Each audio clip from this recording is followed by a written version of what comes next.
Good morning. Well, I'm sorry last week we had a YouTube glitch. For some reason, the last couple of weeks, YouTube has done some sort of interesting things with how they published videos and such. This particular video is going to deal with some more things that are really important for you to know in terms of terms. You may want to write them down. These you will see on your final, so it's really important that you at least look them up somewhere else if you don't get them from me. So I want to start where I left off last time. I want to talk about, I'm going to start with least restrictive environment. It is a policy and a law that all children must be placed in the least restrictive environment. That means that you cannot punish someone by, let's say, taking them out of public school and putting them into a non-public school. You have to put them where they have the most freedom of all. The intent of the intent of the law of the handicapped is that children who are in special programs are placed back into regular classrooms as soon as that can happen. We have a tendency to leave them there too long, and it may not be the best place. It may be the easiest place because the classroom teachers may not want to deal with children who are, mentally ill or have some sort of disability that they have to take extra time to plan for. And rightfully so. They're busy people and they have a lot of other kids. And it is very time consuming. But it's still the law, least restrictive environment. I want to mention Aspira. I want to mention several agencies. Aspira being one. They have their own mental health clinic. They also place children in foster homes. They provide all kinds of counseling services. They're part of Moss Beach Homes, which is the largest child care provider in the state of California. The headquarters in our area, Stanislaus County, are in Turlock, but they also are in Modesto. So you might want to familiarize yourself there. It's a good place to volunteer time, too. VMRC, the one that you heard from Deborah Roth and is right across the street from the West Campus. VMRC is a very important agency. It's meant to serve kids with different kinds of disabilities than just mental health issues, and they are usually one of the first agencies to see the small children, and I think you already know that, but just be sure you know the kinds of things that you could get there. And they serve children up to the age of 25 because that's still considered youth. The SELPA, and I'm giving you initials, SELPA, and you should have seen this in the Law of the Handicapped. That's the Special Education Local Plan Area. And in Stanislaus County, there's two SELPAs. One, Modesto City Schools, is their own SELPA. And then there's the Stanislaus County Office of Education, which has the biggest SELPA and serves all of Stanislaus County schools. And that's K through 12. More than K through 12. It also would serve through grade 14, which is the community college. And many people don't know that, but it's a K through 14 system, actually.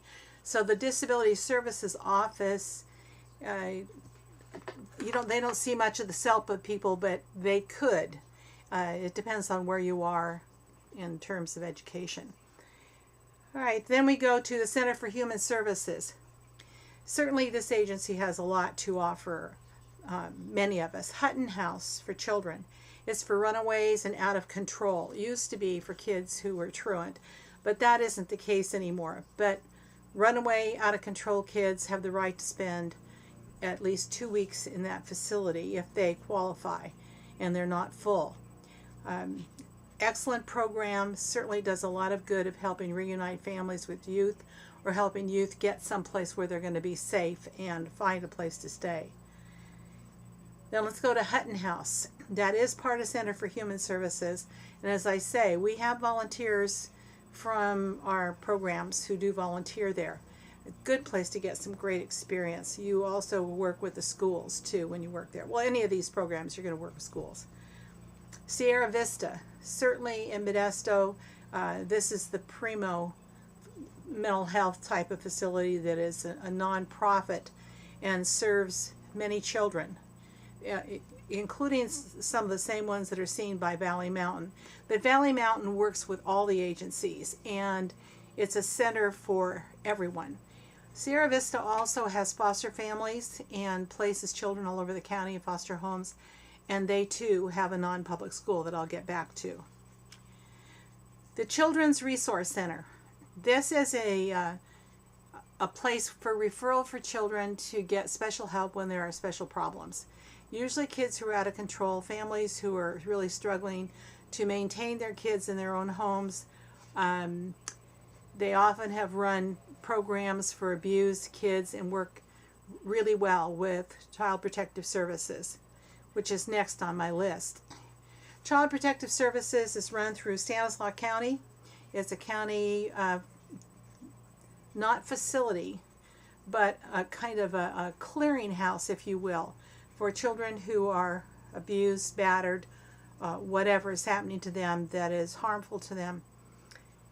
They're overwhelmed. Usually most of these jobs, I'll get back to what's required educationally, but in Child Protective Services, those are people who have mostly master's degrees. So they go out to the homes, look at the homes, go to the schools, talk to the children, and then make decisions based on what they see, whether they remove the child from the home, place them in a foster home, group home, or wherever they might be going.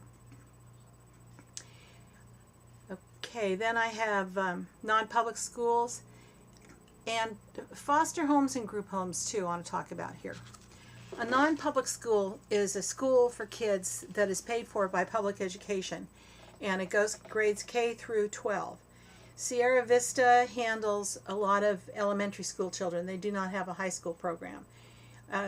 In Turlock, you have one program that does just the high school, and it's affiliated partly with a group home, but also stands on its own, and that's Stanislaus Academy is the name of the school, and it's located in the south part of Stanislaus County.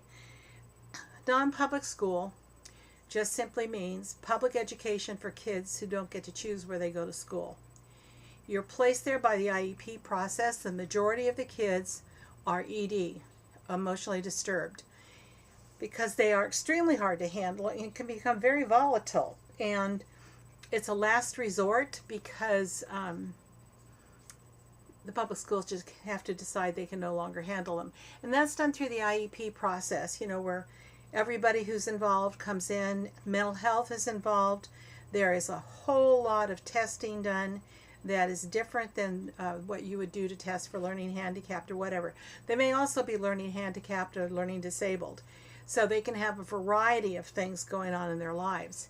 They are, once you get ED, that classification can keep you out of the military and can keep you from being employed in many places, because you must always put it down that you have an emotional disturbance. So you cannot take that lightly, and you should not just dump kids there, because that's a label they have to live with all their lives, and that can be really tough. And to get somebody out of that type of nomenclature to put them back into regular education and remove the title of ED is an interesting process too. Can be done, but not easy.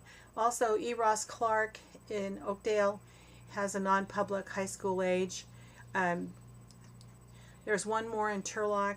They run a school called Renfranca, which is a school for mostly ED kids, and it's located in Denair, but the offices for that particular group are in Turlock. They also have group homes and foster homes. They also serve in Merced County.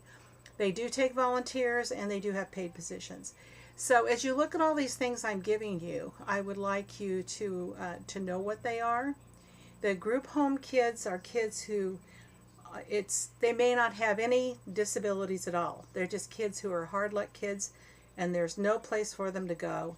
And so they're put into group homes. Usually the homes have 6 kids in them, and they live there 24 hours a day. They attend the local schools. The local schools know they're group home kids, but they are put into age appropriate. And Creative Alternatives, I'm sorry I didn't say that, is the school in Turlock. And they use the elementary program for in Turlock, the schools, for their program there. But their ED program is Renfranca out here in Denair. It's a hard thing to do for a kid to put him into a group home. Group homes are almost exclusively for boys because teenage girls are really, really hard to handle. And so are the boys, but it's easier to control out of control boys than it is to control out of control girls. And nobody wants to take the girls. I guess you just have to be there to see it. The group homes use their programs for their ED kids, and they put them into the non-public schools. You can visit the non-public schools. You can look them up and ask if you can come and see them. If we were doing this in the fall, I would arrange for everybody to see an IEP, and you could sit in on some of those because, you know, what they go through is interesting. Kids that have conduct disorder are not considered ED. Kids who are conduct disordered, which are the majority of the kids that you deal with in any level, are kids who are out of control for some reason. They're the kid that sneaks out at night. They're the kid who steals the family car. They're the kid who, you know, gets face to face with you and gets threatening. And they're the kid that just, you know, mouths their way enough to make you really annoyed and want to hurt them. But they're very, very difficult. Out of control kids are conduct disorder for if there's going to be a classification on it. And that is not mental illness. Some mental illnesses can have that feature because ED kids are not necessarily the nicest kids to deal with either. They have temper tantrums and all kinds of things that are really difficult to handle. If you've been watching the news and you see that Children First is having a great deal of trouble, and I tell you that you need to read it because they're closing their facilities all over the state. And the group in Davis that had the 2 boys, I think it was, that raped a girl are in that particular program. And it's in the news right now. So you might want to look it up and see what's going on. And they are removing those kids from those group homes. Those are group homes. And they're out of our county. So I wasn't talking about them. We don't have that program in our county. But they're in very big difficulty. And the reasons why is something that, you know, you have to look at state licensure and all that goes into it and see what's happening. Anyway, there are jobs in this. There are jobs with an AA in human services, but they're not high paid. They're low level jobs, and that's part of the problem when you look at the programs that are having trouble because it's hard to keep people when you pay a minimum wage. So those issues need to be dealt with, and the funding sources need to be studied and where the money goes. I have some real biases on that. The money usually goes into management, not to the staff who are directly working with the kids, and that to me is a big problem. I've given you a lot of information, and I'm going to put this in today. Hopefully it'll still be there. I will check and make sure that there's no more YouTube problem with it. It should be really easy, but I apologize to you because I hate to make any problems for you on any of this. Anyway, have a great day, and you know, by the time you see this, we're winding down to the end, which is hard to believe. And I would like feedback from you on the information, the material that we've used. I really like our textbook, and be sure if you can't find questions that you know that every week, every module, I put what's coming up the next week, and it tells you right there what you need to read for the next week. So be sure you look at that, like at the bottom of Module 2, the bottom of Module 3, the bottom of Module 4. They all tell you the chapters that you're responsible for. Talk to you soon. Bye.